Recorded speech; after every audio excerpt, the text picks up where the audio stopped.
major surprises there, but just give our viewers who might have missed it a brief summary of what the South Korean leader had to say.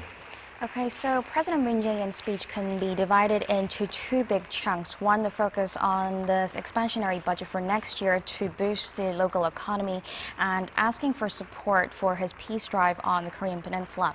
Now, in terms of the budget, he emphasized the need for the record budget, which is about $412 billion US. And this is to get the economy back on track, which is expected to grow in the 2% range this year. He cited a number of uncertainties, including trade protectionism, the U.S. Rate hike, and a slowing global economy overall.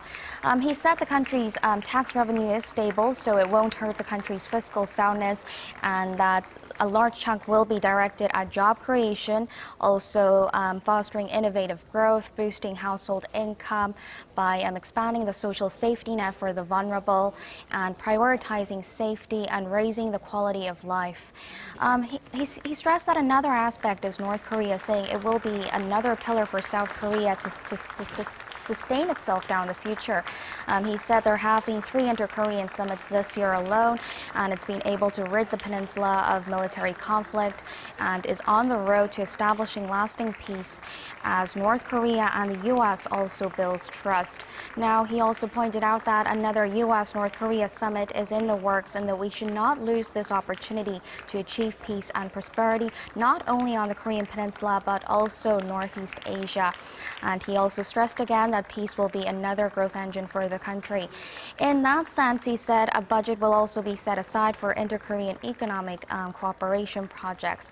Now, he did not mention at all about the ratification of the Pyongyang Declaration, which took part last week, nor called on Parliament to ratify the Panmunjom Declaration, but he did ask Parliament to join their efforts to establish denuclearization and foster peace on the peninsula. Well, we're just seeing him shaking hands with lawmakers from a number of different parties there, including some of the opposition parties. But given the sales pitch we just heard then, Minji, before we let you go and get on with the rest of the news bulletin, given what we've just heard from President Moon, do you think he did enough to win over at least some of the opposition parties whose votes he needs to get this budget through, at least the budget he wants, through the Parliament? Well, winning bipartisan support isn't going to be easy. We've seen every year delays in the passage of the budget bill because rival parties have clashed over the specifics until the very last minute, resulting in crunch marathon talks. This time, it's not going to be any different, especially as the opposition parties are not at all happy with the government's economic policies, given the weak data we've seen in recent months. And this is especially the government's income growth drive, including its minimum wage hikes, which we've seen double-digit hikes for this year and next year. So if you recall from the recent parliamentary audits of the government, the opposition parties have been calling on the government to scrap its economic policies and take a new direction completely. And because his policies have been forcing small businesses to shut down or either shed their workers.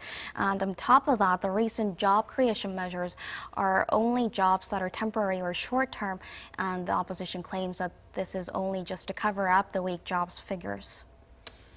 Yes, so he still has to win people over, especially on the opposition side, because they aren't happy with the way the economy is going right now.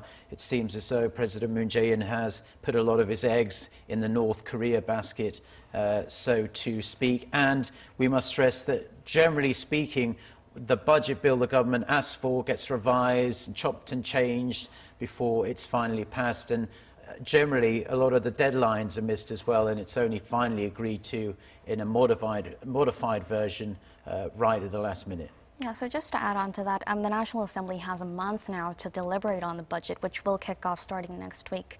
So we will have to see how it works out. But like you've said, it's always been delayed. We've always passed the deadline.